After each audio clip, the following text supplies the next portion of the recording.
On May 16, 2011, the New York Times published an op-ed titled "The Long Overdue Palestinian State" by Mahmoud Abbas, president of the Palestinian National Authority. In that piece, Abbas called for the United Nations to formally recognize a Palestinian state based on the pre-1967 borders, regardless of negotiations with the State of Israel. The article appeared just a few days before Barack Obama's much-anticipated speech on the Arab Spring, in which the president also tried to jumpstart peace negotiations between Israel and the Palestinian Authority. To reach an agreement on a two-state solution, Obama declared, Israel must agree to return to the pre-1967 borders, modified only by mutually agreed land swaps. Now, neither Mr. Abbas nor Mr. Obama can explain how anyone could have recognized a United Nations designated Palestinian state that Palestinian leaders and the Arab states themselves have rejected. Of the troubles in Ireland, the poet William Butler Yeats once wrote, "Great hatred, little room, maimed us at the start." In Palestine at the start, there was plenty of room, more than enough room, for a prosperous Jewish state and a prosperous Arab state. After World War I ended, with the dismantling of the Ottoman Empire, the League of Nations established the Mandate for Palestine, including all of the land that is now Israel, the West Bank, and the Gaza Strip, plus the entire territory east of the Jordan River, now called the Kingdom of Jordan.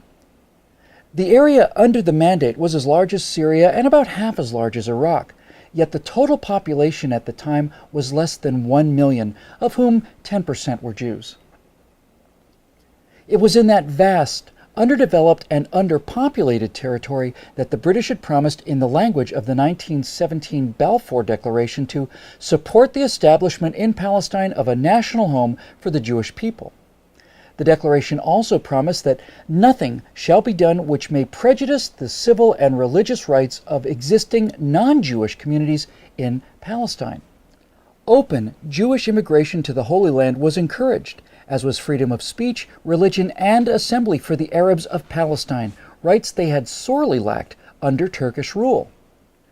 Mired for more than 2 centuries in backwardness and grinding poverty, Palestinians were never recognized by the Ottoman Empire as possessing any distinctive national identity.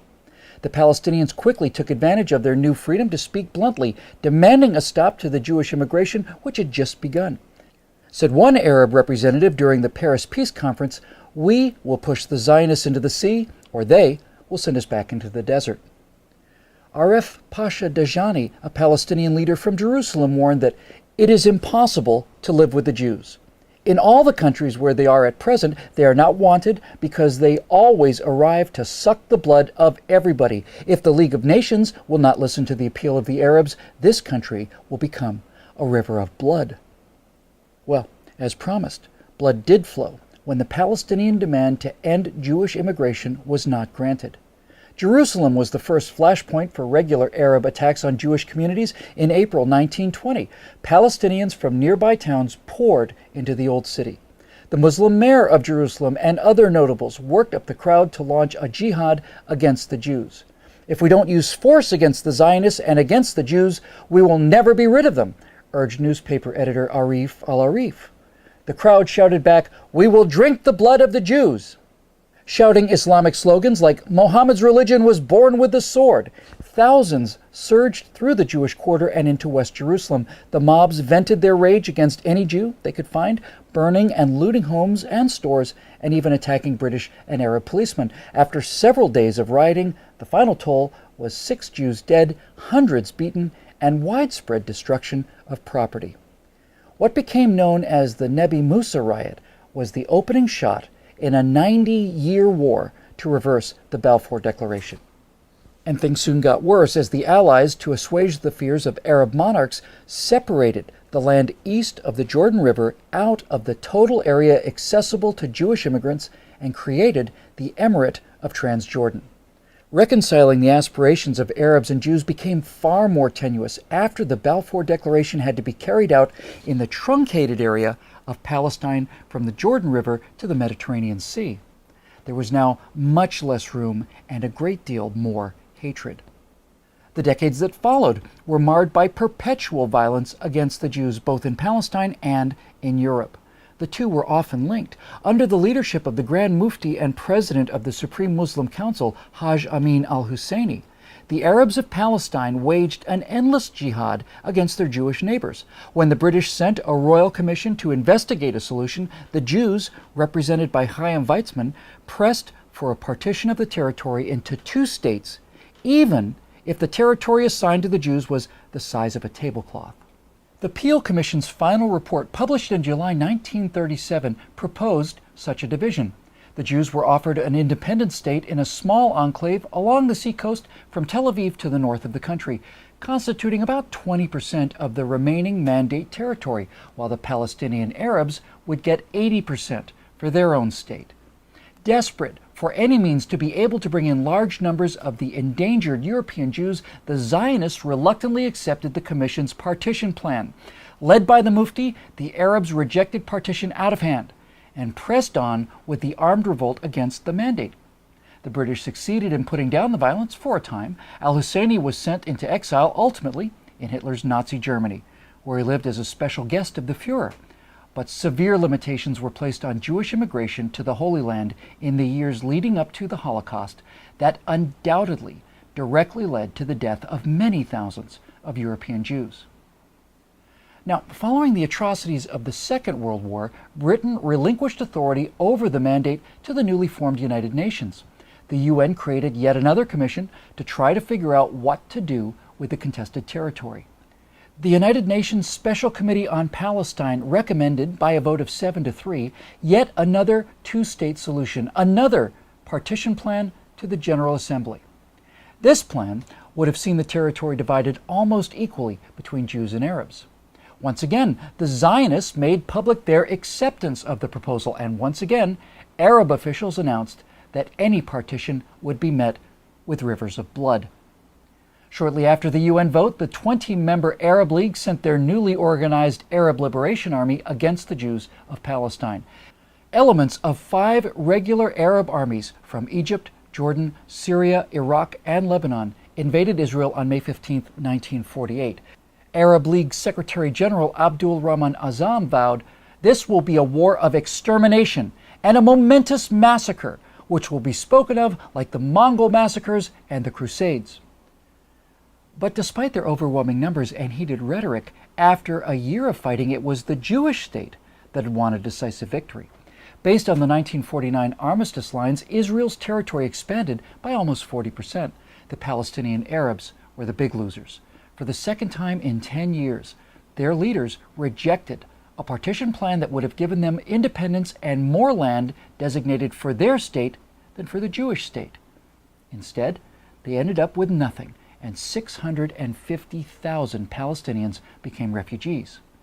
Jordan's King Abdullah sent his Arab Legion to occupy the Palestinian West Bank and annex the territory to his kingdom. Egypt took the Gaza Strip and for the next 18 years denied Palestinians any civil rights. It never occurred to the rulers of Jordan or Egypt to create a state for the homeless Palestinians, nor did new Palestinian leaders like Yasser Arafat protest this occupation of their land by foreign rulers. Now, 3 times in the past decade, Israeli prime ministers have offered Palestinian leaders an independent state, far more generous than anything Jordan and Egypt ever allowed when they controlled the West Bank and Gaza. At Camp David in 2000, Israeli Prime Minister Ehud Barak agreed to the border suggested by President Clinton that would have established a West Bank Gaza Palestinian state with some territorial adjustments and with the Palestinians getting East Jerusalem as their capital. For his part, Palestinian Liberation Organization Chairman Yasser Arafat walked out of negotiations, went back home, and launched the Second Intifada. Invoking Islamic Jew hatred as justification, the Palestinians conducted a 3-year brutal campaign of suicide bombings against Israeli pizza parlors, wedding halls, and discotheques. In 2005, Israeli Prime Minister Ariel Sharon decided that it was against Israel's security interest to govern the 1.1 million Palestinians in the Gaza Strip. Sharon dismantled all of the Jewish settlements and pulled Israeli forces back across the 1967 borders between Israel and Gaza without even any land swaps. As an added bonus, Israel left the Palestinians a thriving flour export industry to help jumpstart the local economy. the Palestinians' response to this generosity? Well, first they destroyed the donated greenhouses, and then they launched a war of missiles and rockets against civilian targets in Israel. In a September 2008 meeting in Jerusalem, then Israeli Prime Minister Ehud Olmert presented President Abbas with a detailed map of a future Palestinian state that, with land swaps, would constitute close to 100% of the territory of the West Bank and Gaza prior to the June 1967 war. Olmert also offered to divide Jerusalem, enabling the Palestinians to locate their capital in the eastern half of the city. Promising to come back the next day for further discussions, Abbas took Olmert's map to his Ramallah office, just a few miles outside Jerusalem, for his aides to study. But Abbas never returned with the map. This was the last time the Israeli and Palestinian leaders met. Many times over the last 63 years, both the international community and the State of Israel have offered the Arabs of Palestine their own state. Each time, these offers have been met by more violence against Jewish citizens. Neither President Abbas nor President Obama are ignorant of this fact. They simply both choose to ignore it. For Mr. Abbas, this refusal seems to be part of a consistent thread woven throughout the Arab war against the Jews. Mr. Obama's positions remain more mysterious.